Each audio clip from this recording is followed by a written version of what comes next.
Okay, I'm with Gary Bouchard today.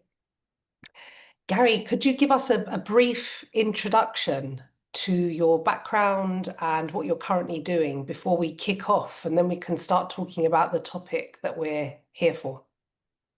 Love to. Thanks, Electra. I have uh, uh, about 38 years of legal practice. Um, Behind me, I have been in-house counsel to a number of large corporations. Mostly in the tech space, but not uniquely. I was counsel to a public holding company called International Semitech many years ago. We owned global companies like Singer Sewing Machine. Mm, We owned consumers distributing on the East Coast of the US.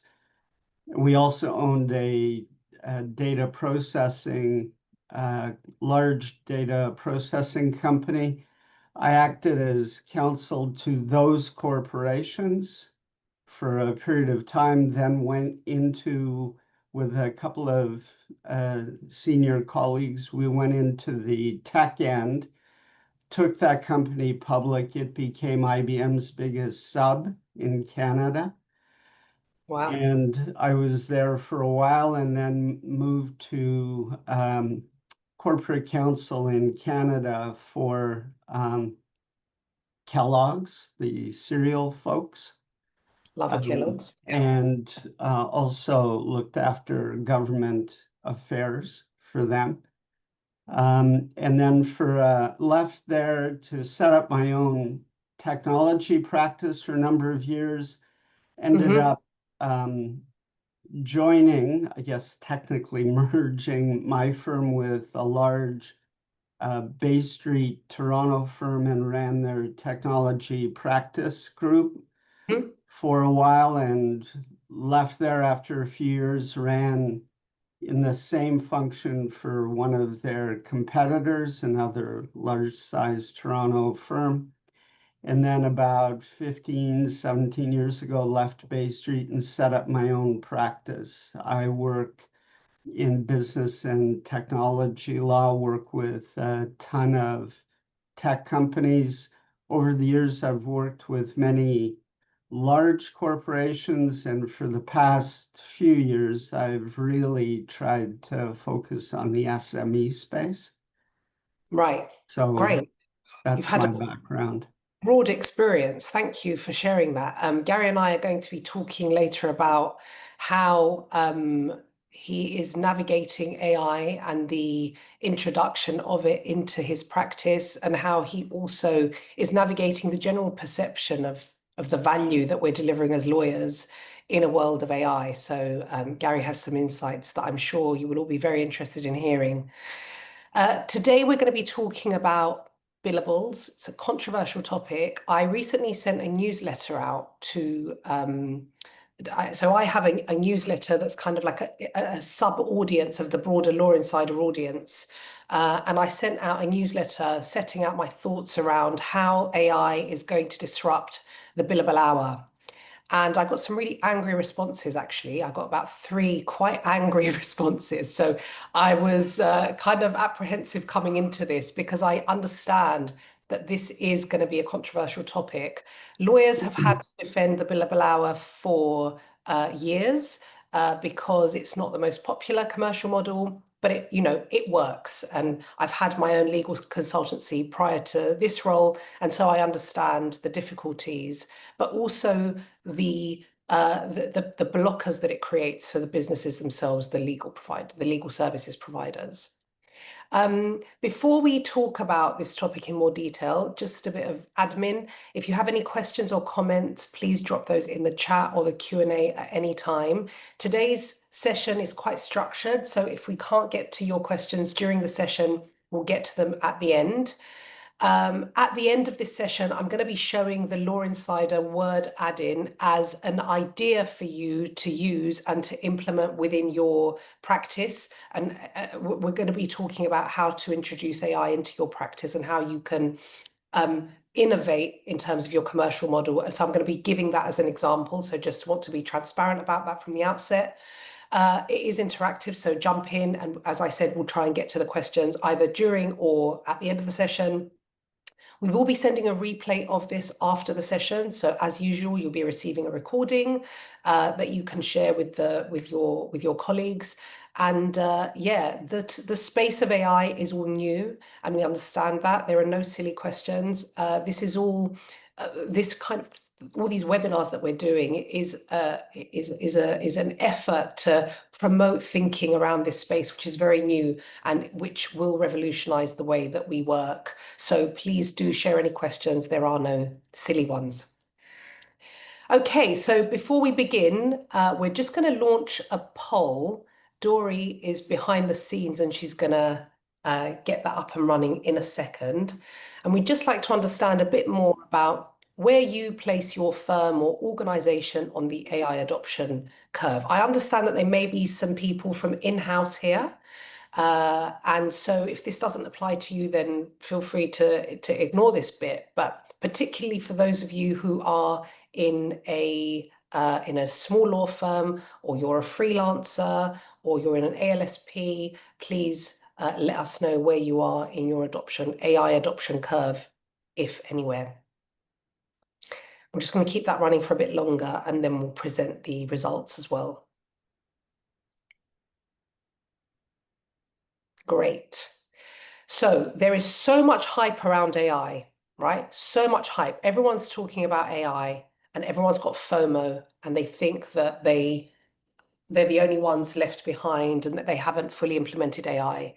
This is such a good representation of where we are in the AI adoption curve. The rest of the world is probably further ahead in other industries, but legal, for its own reasons, is not fully embedded into our workflows yet. Only 4% of you have said that you're using it in a way that it's fully embedded into your workflows. So thank you for taking part of that in that. And yeah, just to reiterate my earlier point, there are no silly questions because this is all new. So I wanted to set the scene here. I did a bit of research into this. This is new to me as well. I did not know this, but the billable hour, lots of people think that it's been around forever. It has not. So back in the early 1900s, this wasn't a thing. And what happened is that in order to improve case processing and reduce the average cost of each case, there was this person called Reginald Heber Smith, and he worked for the Boston Legal Aid Society, and he started using time tracking as a method of understanding the productivity of the lawyers in the public space. And then people started using this as a measure to kind of gauge their productivity, and then also started to use it as a billing mechanism. But it wasn't really happening at all. It wasn't being used until the late 70s. So in 1975, there was deregulation of this space with this Goldfarb versus Virginia State Bar case, a US case where bar fee schedules were invalidated. So prior to this, it was very kind of driven by the bar associations, and they were giving guidance in terms of how lawyers should be charging for their time. And it was always a mixture of kind of contingency-based fee structures. There was value-based fee structures, which were kind of opaque, and no one really understood how those were worked out, but the client and the lawyer seemed to come to an understanding. And then there was, of course, fixed price, which was the predominant way of charging for legal work. But then once this was deregulated, people were influenced by, the productivity measure, which was in hours, because of course this is a people business and your biggest cost as a business is your people. So you need to make sure that those people are using their time wisely and productively. Corporate clients, of course, started demanding justification and transparency for legal spend. And then lawyers started to show their value in terms of hours. But by the 1980s, most major US firms had fully embraced billable hour targets. And that's when these ridiculous 2,000-hour benchmarks started creeping into associate contracts. So this hasn't always been a thing. So prior to the mid-70s, billable hours weren't necessarily anything to go by. But then all of a sudden, we had this boom in this new way of charging for your value. And so all of a sudden, it's now a thing. And there is a link here below where you can read the full article on Thomson Reuters' website. We're going to share this pack afterwards so you can go and have a read. But I thought this was really interesting that it's not always been the way. And small law firms or small firms feel stuck often for reasons that are very closely associated to the billable hour. So firstly, your revenue is capped by your hours. If you're a one-person shop, you can only work so many hours in a week. So if you're only charging for your time, that's all you can ever charge. There's a ceiling. A lot of times you do a lot of work that doesn't get billed. So I know this firsthand when I had TLB prior to this. The first thing that I started doing was selling packs of documents alongside a guidance note that kind of told people how they could use it. And then I also used to do some work around tailoring that. But what I realized is that when you're delivering this work to an audience that is not legally trained, there's a lot of coaching and a lot of business coaching even that goes around those documents. So you might be trying to productize your offering, but a lot of times the stuff that you're delivering requires this coaching element that isn't pure legal advice, but people don't necessarily want to pay for it because it's very difficult to articulate the value of that at the outset as well, because you also don't always know the level of sophistication, if you like, of the client. Clients want fixed fees. They always want to know what their risk is and they always want to know what their exposure is. But if you do that, you still carry all the risk because at the end of the day, you don't know how complicated a matter is until you get into the nitty-gritty of it. And even then, you don't always know how demanding a client is going to be or how complicated their other situations are going to be. So often when you do quote fixed fees, you do that but you do carry all the risk and it's not evenly dispersed between you and the client. Big firms have tech teams. You might still be Googling templates or going over to Law Insider to get a precedent that you want to tailor. Some of you are probably using ChatGPT to generate documents and finding that the quality isn't necessarily there and that you're still spending lots of time iterating to get it up to speed. You can't scale without hiring, but when you're a small team, hiring feels risky. Of course, it is risky because you might hire someone and then they're sitting on the bench, as it were, and you haven't got the volume of work to kind of keep them busy. You have the judgment, but not the leverage against bigger counterparties. So that's another point, of course. You're juggling high skill work and low value admin at the same time. They're both equally important, but you know that you're spending lots of time doing low value work and every matters custom, but your pricing isn't premium. If you've entered the kind of the freelance space or the small law firm space and you're trying to build out a productized offering, it's really difficult to do that when every matter is custom, and it's really difficult for you to kind of estimate what effort requirement will be needed for each of your matters. I'm not saying that AI is going to solve all of these, by the way. I'm saying that I see you and I understand the difficulties of running a small business, a small legal business. And there are areas that you can start to leverage AI in that are going to start to kind of remove some of these barriers as well. What clients want, on the other hand, while you're struggling with all of this, is predictable fees. They want fast delivery and they want consistency and quality. And there was a recent report by the American Bar Association that said that 82% of corporate departments prefer alternative fee arrangements driven by clear cross predictability and value alignment they offer. So the billable hour is not the most popular commercial model. Having said that, by the way, I know firsthand that people say they don't want a fixed fee, say they don't want a billable hour, but when you try to offer something that's a bit more innovative, they do want to kind of benchmark that against the billable hour. So there will be an education journey that clients go through before they kind of put their money where their mouths are. But I think that it's clear that the trend is going towards a space where the billable hour is going to get harder and harder to justify. So if you're running a small business, then it's smart to start thinking about what that means for you and how you're going to start positioning yourself in this new world. And also in this new world where people are augmenting the way that they work with AI on a regular basis and are using AI as a co-pilot for every part of what they're doing. There was a podcast recently with lots of different VCs talking about some really interesting legal tech raises that we've seen as well.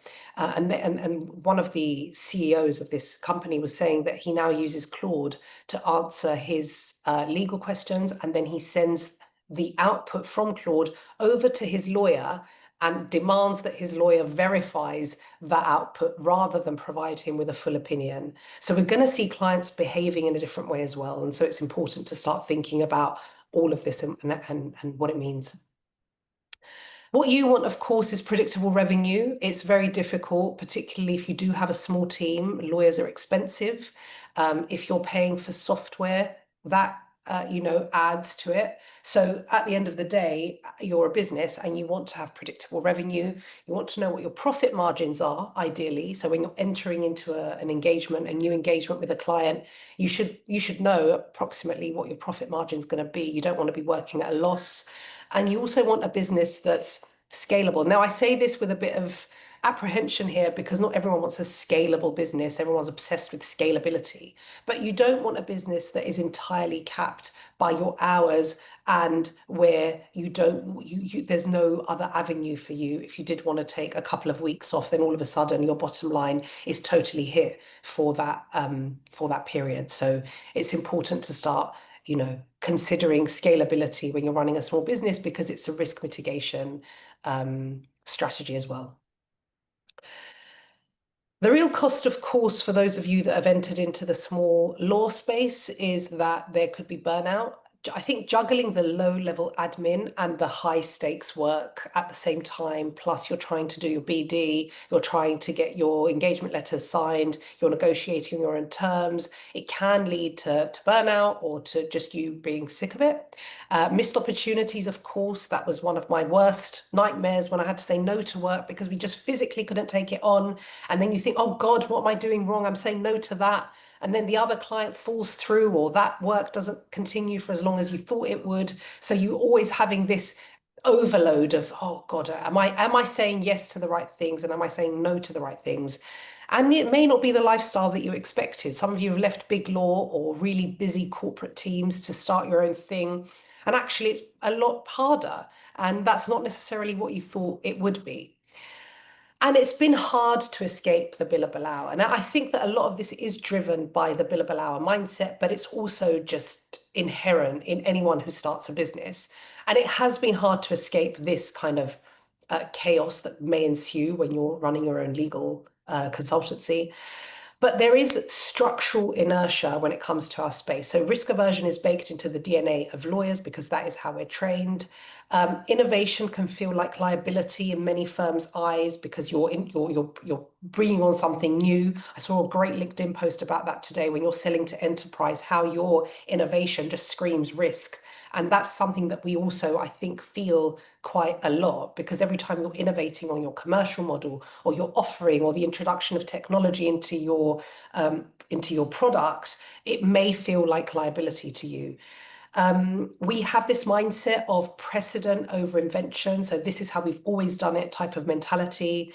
Incentives are misaligned, particularly in smaller law, not necessarily the ones where it's just a one-person band, but where you have law firms that are even small partnerships, incentives are misaligned. If you've got the billable hour, if you're introducing new ways of working that are making you more efficient, then are you actually hurting your bottom line? And if so, why would you do it? And of course, professional identity. Many times we may have opportunities to make our lives and work easier, but actually we think that we should be doing things the hard way. And so we have this identity that's associated with the grind that is is making it hard for us to scale. And legal has been allergic to scale because it's been addicted to hours. And I know that's going to be maybe a controversial one, but I think it's true to some extent, maybe to a great extent, that billable hours are, in terms of a commercial model, you're pushing a lot of the risk onto the client from that perspective, because it will take you however long it takes you, and the client's going to pay for it, even though they are going to ask for a freebie at the end. The other reason that we've been stuck in this kind of inertia is that we haven't to date had scalable tools. So legacy legal tech was designed for operations, but not necessarily value creation. We're talking workflow automation and template automation, but not necessarily creating more value for you and for your client. SaaS for legal lacked legal fluency and accuracy. So back in the day when you were using more machine learning and kind of older types of AI tools, it was very hard to rely on them for the output. And I'm not saying that today's tools or ChatGPT or any of the LLMs are 100% accurate, far from it, but they are much further along the line than tools 3 years ago.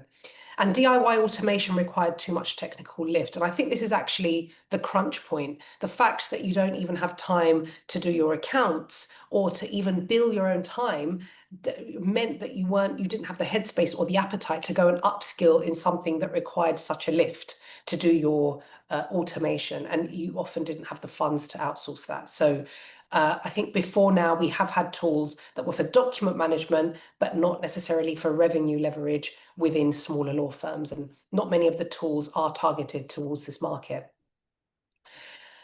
But there is an inflection point that we're going through at the moment. So large language models finally understand nuance in legal reasoning, tone and structure. They are not perfect. I'll reiterate that. I agree that they are not perfect, but they do go a long way and they're getting better.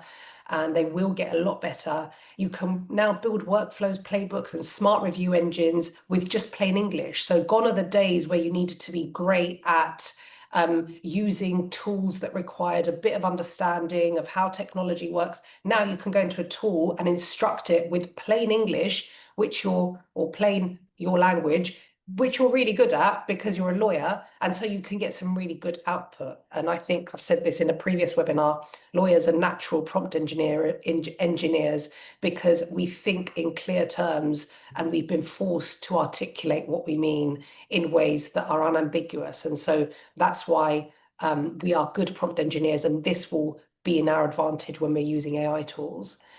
AI is finally cheap enough to scale down into smaller teams, into smaller firms. Back in the day, and still to this day, you needed, at least $30,000 to $50,000 or pounds to get legal tech implemented into your firm. Now, tools like Law Insider start from $29 a month. This possibility was not available to us 2-3 years ago.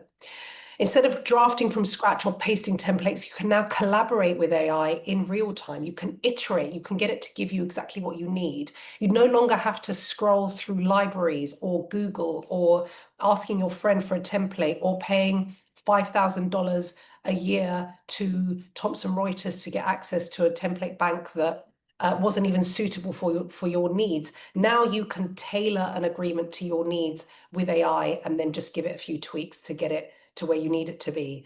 And big firms are slower to adopt because they're trapped by scale, but you are not. So these big firms, I know that they're talking a big game with their collaborations with these enormous AI tools, and they are collaborating with them. But the extent to which these will be deployed at scale to revolutionize their business model and the way that they work, it's going to be much slower than anyone who is a 1 or 2 or 10 person firm. And this is an advantage that small law has had, which wasn't there before.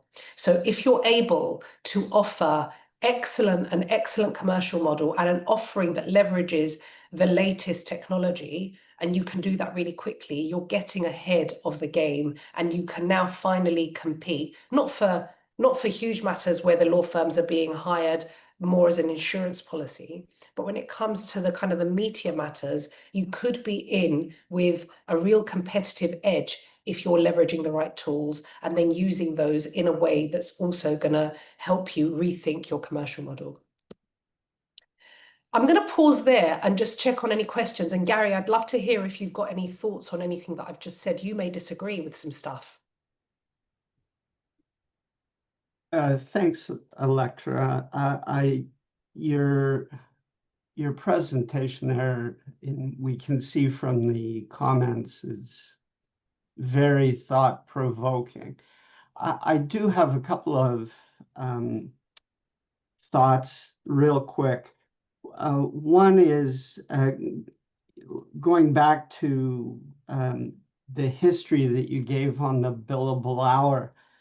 Certainly, my experience in the in-house role, even back in the late 80s, was that there were a couple of tensions even back then. One of them was,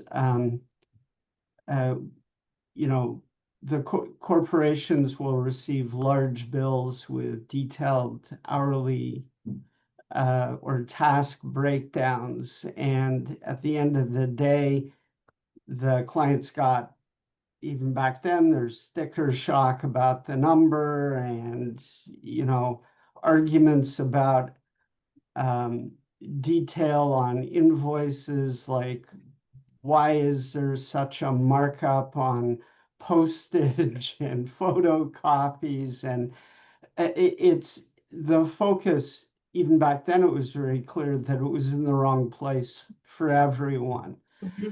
I think there's another very important perspective to consider in this, and that is that even back then, corporations were looking at in-house counsel as cost centers, not as revenue generators. And there was the demand even back then that you show value to the corporation. So these are issues, and I've seen some comments here already about how, in private practice, it's going to be hard to get firms to drive away from the billable, the hourly billing rate model. And in-house, they're moving away from it. Well, what I can say is that this is certainly a 40-year-long plus debate.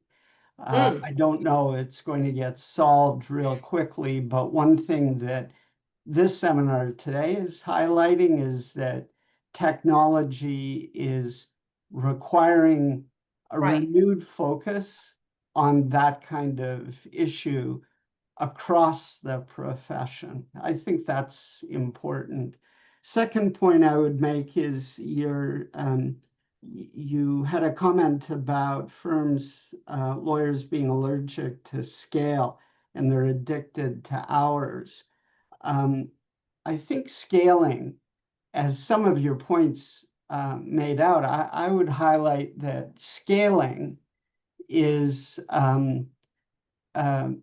while it's connected to bottom line, your ability to maintain or grow your revenue, something else that's very important in scaling, of course, is a simple factor like, do you have the managerial and business capability to scale? Mm-hmm. And for a lot of firms, that's a goal or an objective to scale. Getting the skill sets to accomplish that in a manner that will work, that's a little tougher. Now, now the lawyer gets to be the entrepreneur, and that's not always easy. Thank you, Gary. Thank you for your insights on that, and I agree. And I think that what I'm saying here, and I'm seeing a question in the Q&A. What we're trying, the message that I'm trying to convey today is not that the billable hour has no place at all in your practice. Often it's just a really easy way to get your client to sign a contract. And if you're selling a time-boxed kind of bundle of hours, you can do that, and you can reduce the risk of doing that. You know, if you promise your client that you're going to deliver a set of T's and C's plus 2 hours of legal advisory around those T's and C's, it's easier for you to deliver that proposal with less risk to you, to your finances, on the basis that you're leveraging AI to do that. Because if you know for sure that the T's and C's are going to be drafted in, instead of 2 hours, in 15 minutes, then you're going to review them for another 15 minutes to make sure that they're good, then you're making a margin on those 2 hours. And then you can also say, and by the way, I'm available to you so that you can call me if you need to for 2 hours, which I'm going to charge at X amount per hour. I'm not saying that the billable hour has no room at all, and I know this also firsthand, but starting to rethink your offering in through the lens of the billable hour is going to get harder and harder to justify, and also the lens of how can I productize more of what I do, is key to becoming AI ready. And when I say AI ready, I don't necessarily mean using AI in your practice for everything that you do. I mean, moving into a world where the client's using AI as well and has slightly different expectations. Which brings us to this next slide, which is that your value is your output, not your time. And I saw in the questions that someone had asked around, what are we actually charging for? Well, it's a good question, because sometimes people want to pay for you just being available and knowing that they've got a lawyer at the end of the line. That's value to them. But they're not necessarily paying for your time. They don't care how long you take. They just want the outcome, right? Selling just time diminishes your value. So starting to think about what it is that you're offering and the way that you're messaging that is important. And productization is basically doing just that. So it's the process of transforming your legal expertise into clear, repeatable, and standardized services that clients can understand, buy, and use predictably. And to do that, you need to understand what it is that you're doing. It's very difficult to sell the opaque, I'm here for you, I'll give you some advice whenever you need it. It's harder to sell that. If you're selling an output, particularly in the realm of contract work, it's probably the best, if we had to design a space that could be productized the most, within the, and that is where you can leverage AI, it is contracts. Because you can package them and you can define the scope and you can define the pricing, and you can also maybe wrap around some hours to be that point of contact if the client needs it. What this means when we're talking about productized services powered by AI is that you can automate the way that you create your contract through tools like Law Insider, but there are also other tools. You can then use these tools to review contracts in much less time than you would before. You can also use AI to scope how complicated a document is. Instead of having to review the whole contract to do the scope, you can do that very quickly with AI. And you also, now that you have a co-pilot or a junior lawyer in the form of AI, you don't need to scale your team to scale your revenue necessarily. So introducing an AI support system within your organization might mean that you don't need to hire that additional person that you were thinking of hiring, because a lot of the heavy lifting is being done by AI. And I see that in the way that I operate now. So I review all the contracts for Law Insider. I think I'd probably need a paralegal if I wasn't using our tool. And so I'm thinking that if you're doing that in the space of your own business, that's an enormous value add, because it's got a direct impact to your bottom line. So that means that for the first time, your revenue is not capped by hours. And I will be showing you the AI tool in a minute, but I just wanted to present some alternative fee structures that you can use with AI, you can implement with AI in a way that you wouldn't before. So I know that this is a very common thing, particularly lately. You can have fractional GC subscriptions. You can offer guaranteed weekly seat time with a named partner within your organization, or if it's just you as a solo person, then you can offer that. These can be billed as hours if you like, or it can be a package. You can have unlimited AI-assisted drafting and chat-based advice. So if someone is chatting to you, you're making it really clear and transparent that you are using AI here, but you're overseeing the AI. It's not just the client going in to ChatGPT and drafting a contract and not understanding what they're doing. You're overseeing the AI and you're making it clear that you're augmenting your service with AI. You can offer a predictable fee for on-demand legal support, and it's like a Spotify type model, but for legal expertise. And this offers consistency and responsiveness so clients feel that you're always there, but you're leveraging AI to offer them this AI augmented, but with oversight type support. You can also do what I tried to do with TLB, but I didn't have the technology to scale this when I first started the business. Package templates and playbooks as SaaS add-ons. So you can package your templates that are great because they've been created by you and curated over years, perhaps. And then you could maybe couple them with playbooks and offer them as SaaS add-ons. You can sell access to a knowledge base, so you can now very easily with AI tools start to pull together better looking interfaces for your clients to interact with. You can charge a la carte for bespoke tweaks or negotiated clauses. So if the client wants additional work on top of a template, then you can offer that. And then also every time someone downloads a template, you can have that might generate leads for more premium advisory work.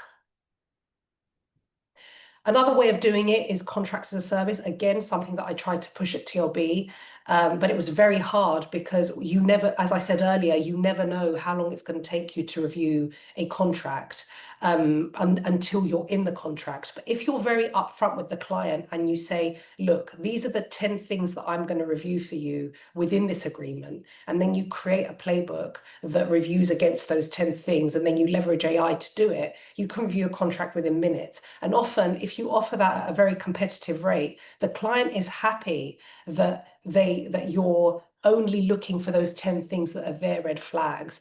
And we actually offered this as TLB. We had a red flag review subscription where clients would pay on a per contract basis. Sometimes they paid a fixed fee, sometimes they did pay hourly, but we said that these are the only things that we're going to review, particularly if a contract comes under a certain value threshold. So for NDAs, for example, if certain bombs weren't in there, the client didn't want us to redline. So what we did is we came up with the playbook, and then we said, we're going to review this for a fixed fee, or we're going to review this and we'll try and kind of cap the time that it takes us to review it. And with AI, this becomes an even more compelling proposition, both for the client because you can offer it at a lower price point, but also for you because you're taking on less risk.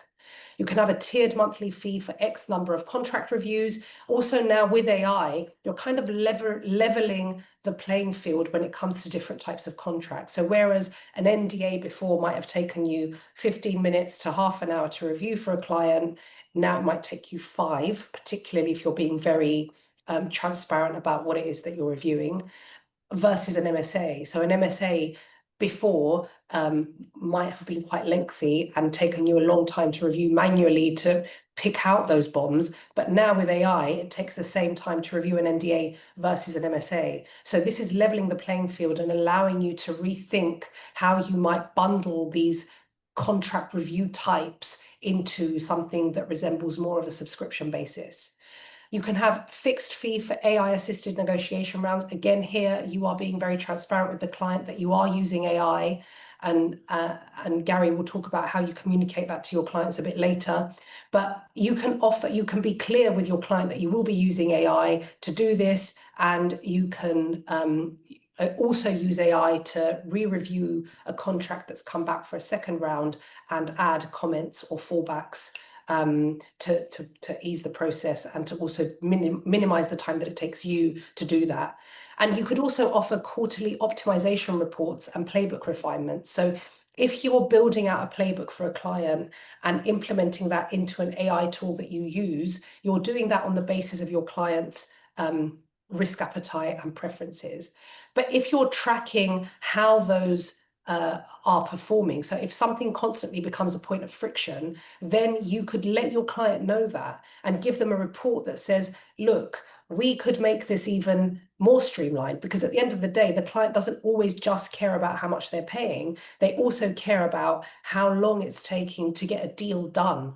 Ultimately, that's what they're paying you for, to streamline that process and to remove the friction. So if something is creating undue friction and you're conceding anyway, that's real insight for the client. And if you can deliver that insight to the client, then you're continuously adding value, and you're also creating more of a commercial hook for them to want to continue to pay you on a monthly fee. So this transforms your contract offering into more of a predictable, scalable service that you can justify a recurring fee for, which of course then allows you to predict your revenue in a more predictable way.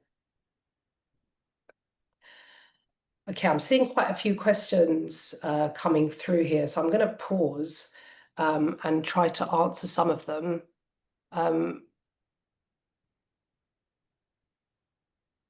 It sounds like you want to sell professional services, like you can package and sell legal documents. AI sounds like a substitute for associate or paralegal grunt work. Yes, it is, Daniel. That's right. I think that a lot of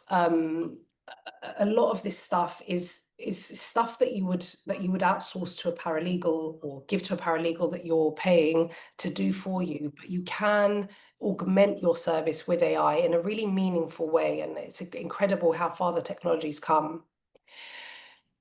Mark saying, I think the question is, what do clients wish to spend their money on? What do they really want from us? Too often there is an underlying misunderstanding of the value exchange. That's such a great way of articulating that, definitely. And Mark, if you wanted to elaborate on that more, I'm very happy to read out your comment. Andrew, I appreciate what you're saying. These are statements of what can be done. I'd like to see the actual execution of how this is done. For instance, a case study or even screenshots and videos showing how AI is using to productize legal services. So this, of course, depends on your offering, right? So if you're offering contracts as a service, I think I've just articulated in quite a lot of detail how you can do that. But I will also be showing you how to use an AI tool to augment your work. So yeah, I'm sorry if I'm not hitting the mark there, but I'm trying to also just be respectful of the fact that different people in this audience will have a different offering. So I don't want to be too prescriptive and focus only on contracts as a service. So yeah, I will be showing you how the tool works though. Daniel's asking what the professional ethics concerns are surrounding the use of AI in legal services. Has this been addressed by the American Bar Association? That's a really good question. If anyone knows whether the ABA has made any statements around this, please comment in here. Apparently, the Brussels Bar has issued guidance. Yes. I just put a comment up about that.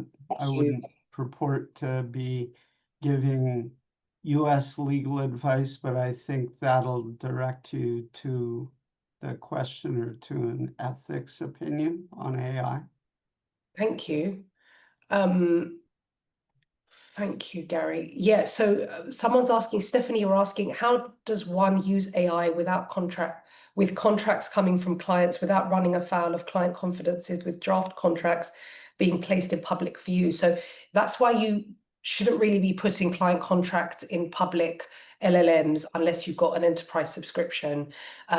If you're using tools like Law Insider or other tools that are legal specific, you can read their T's and C's and make sure that you're happy with it. Dory, we recently wrote a blog about how to choose the AI that you use.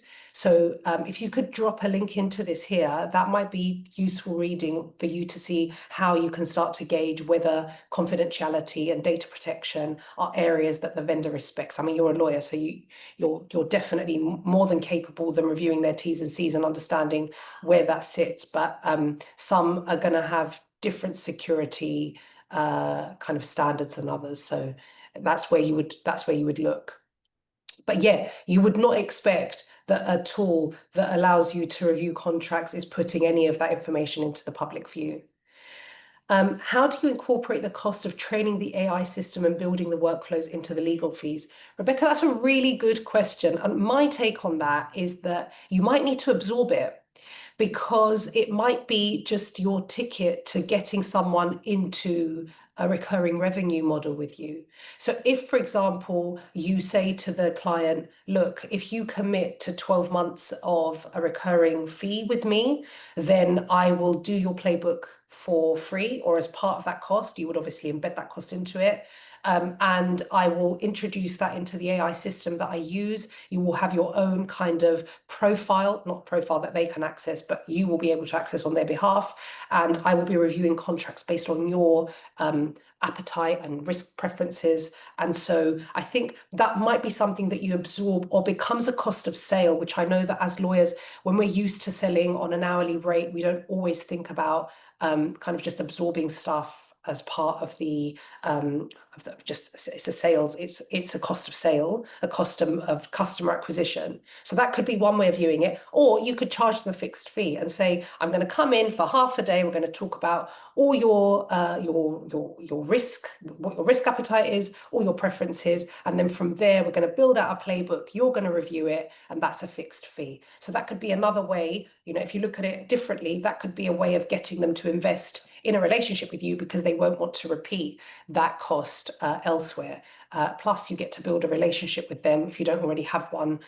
So yeah, hopefully that helps kind of think about different ways of charging it for it.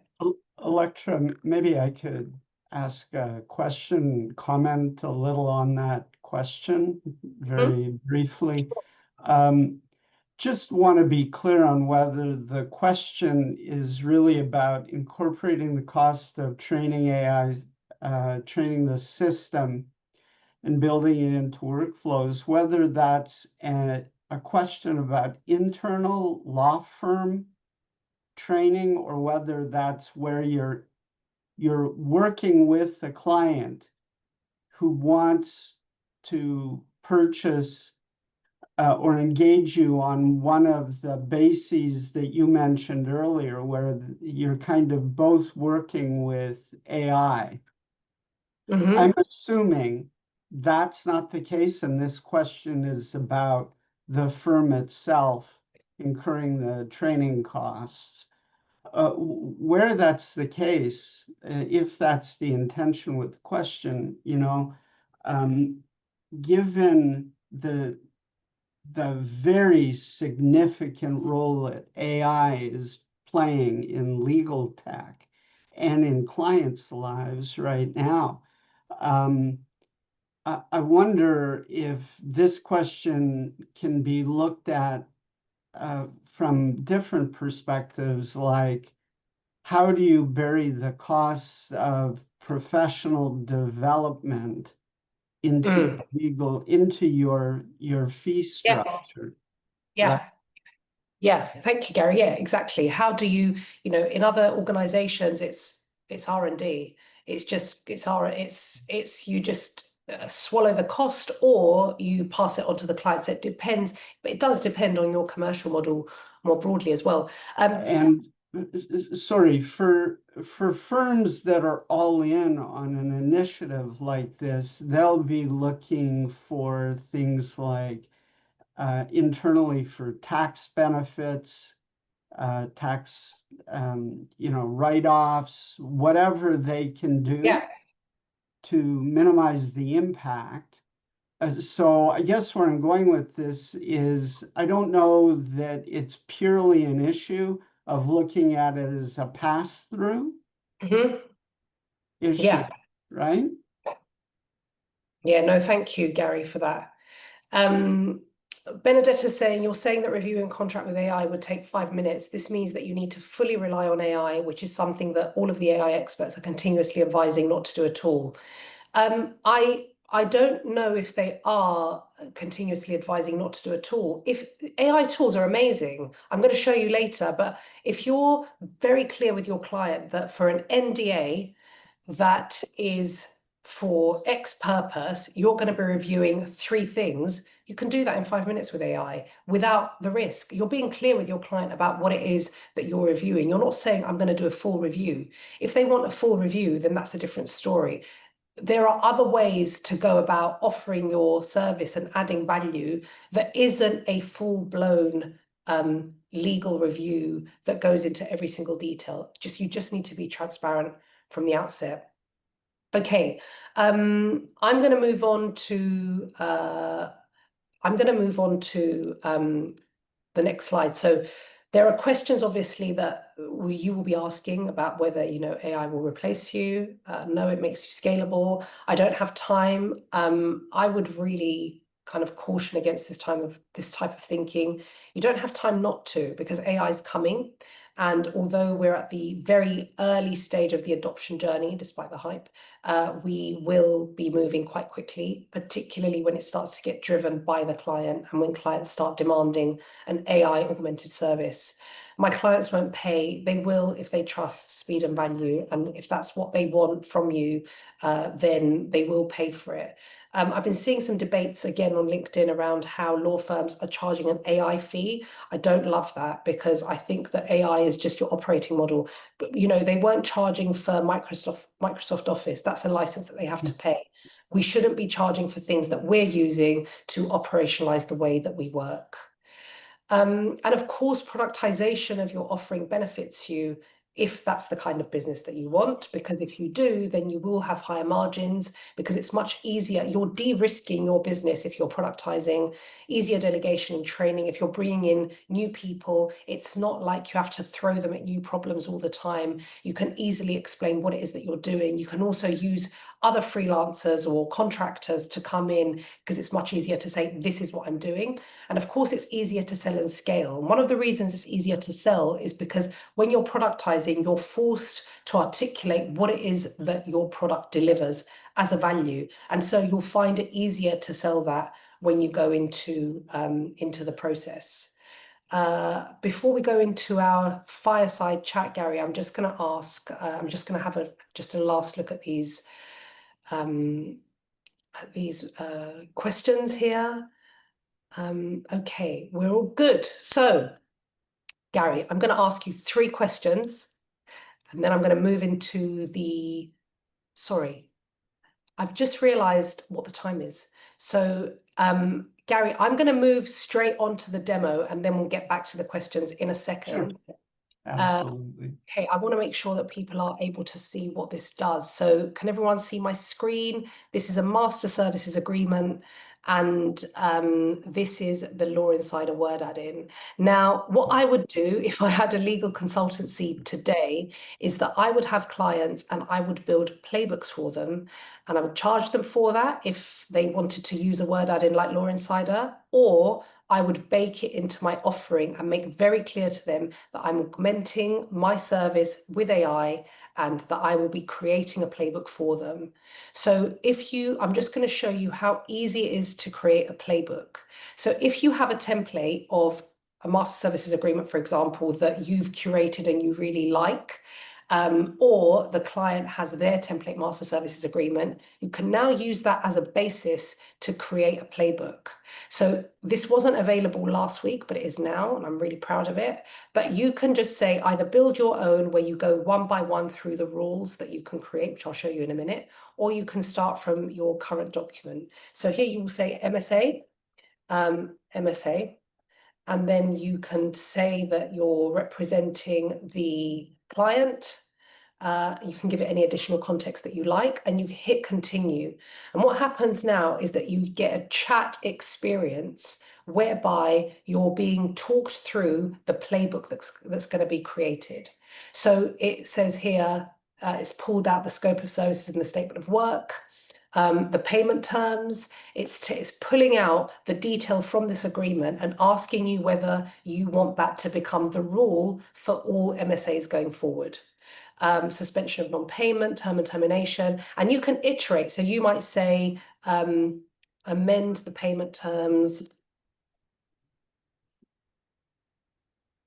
to 15 days. So it's just as simple as that. And then it's just repeating this. And when you're ready, so it's just updated the 30 days that you've asked it to, it's telling you that this is a user requested change. And when you're ready and you agree with all of the rules here, you just say generate playbook, and it will just magically create a playbook for you. And you can then go into the detail again and just make sure that you're okay with the rule. Now, for anyone who's not familiar with playbooks, playbooks are things that we either have in our heads because we've always been reviewing contracts based on a set of rules. They either embody our own risk appetite or the risk appetite of our client, and then you will review a contract against those rules. What we're being forced to do with AI tools like the Law Insider word add-in is to articulate what those rules are. And you can either do that by using a template to get a quick starter for 10 that you then iterate on, or you can go one by one. What I've done here is the quickest way to do it. So I'm just going to open up this rule and make sure that I'm happy with the rule. So here it says scope of services and statement of work incorporation require that all services to be provided are described in one or more mutually executed, blah, blah, blah. So I'm going to assess this. This is the prompt that the AI has provided. What we're also releasing very soon is fallbacks. So you might have multiple negotiation positions that you are happy with, and you can articulate what those positions are to the tool. And then when you're reviewing the agreement, you can also very easily navigate between those. If you want a full demo, that will be available, and we will show that in the next couple of weeks. Dory, if we could drop the link here for people who want to sign up for a demo, that would be great. That will be available, as I said, very shortly. You can then say whether you want this to be a red line or not, and you can also enable comments. So you can either have a red line or you can have a suggestion. So a suggestion is basically a red flag. So if a client says, I only want you to review the liability, whether there's unlimited liability, I want you to review whether there's non-solicitation, and I want you to review whether the applicable law is France or not. Those are your 3 red flags.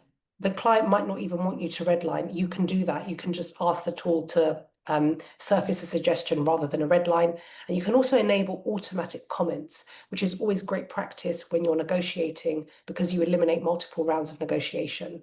And that's how you create your playbook. And the other way is to go rule by rule. I'm seeing lots of people ask questions here. Sorry, Dory, there are quite a few questions. So is there anything that I should be addressing here? Sorry, I think we absolutely do have a template for building playbooks that we can share after the webinar.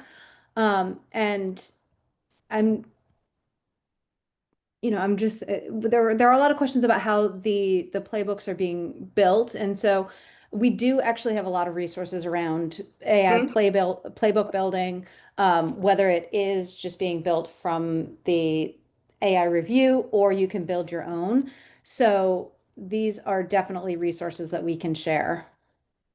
That's right. I'm just quickly showing how you can draft one from scratch. So if you imagine a scenario where you're with a client and you're talking them through a process to articulate what their rules are, you could then take those rules from them and then just introduce them to the tool. So if you said term,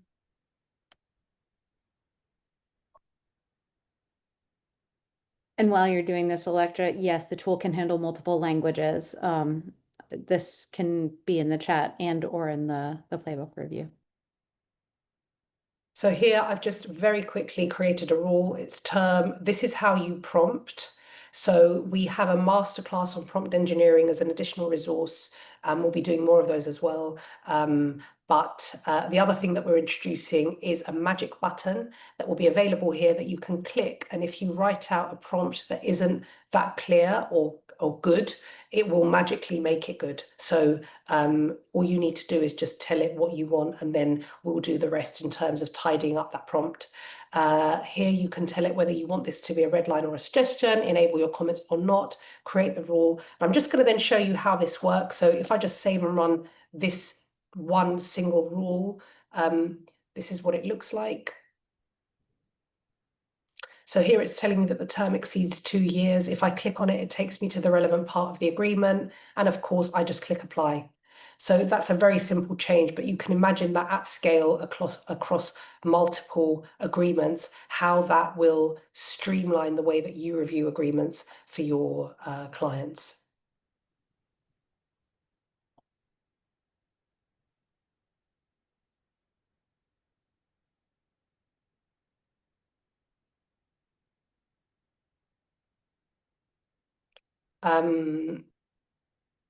Is the services advice you're just presenting the demo playbook available in other languages? Yes. Yes. Okay. Any other questions from anybody? Does the playbook, hi Matt, does the playbook exist only in the system that is being used and run by AI, or is it still something that the client gets a fully documented copy of that they take and use with another provider? I mean, the playbook cannot be exported from here, so you would have to manually copy it out and then copy it into a document before you share it with another provider. Cool. Okay, we're just at time. Thank you all for joining. Thanks for all the questions. I'm going to look through these. Afterwards. Gary, thank you. I'm sorry we didn't get to the 3 questions, but there was a lot to cover, and I really appreciate your input there. Well, it's been a pleasure, and you can see from the comments that this topic is very thought-provoking. There are lots on people's plates, and it's been a pleasure to participate with you. Thank you. Thank you. Thanks for being here. Okay, so we will be circulating this after the webinar. If anyone has any more questions, I'm just going to drop my email address here. So feel free to get in touch. And yeah, thank you all for joining. Take care.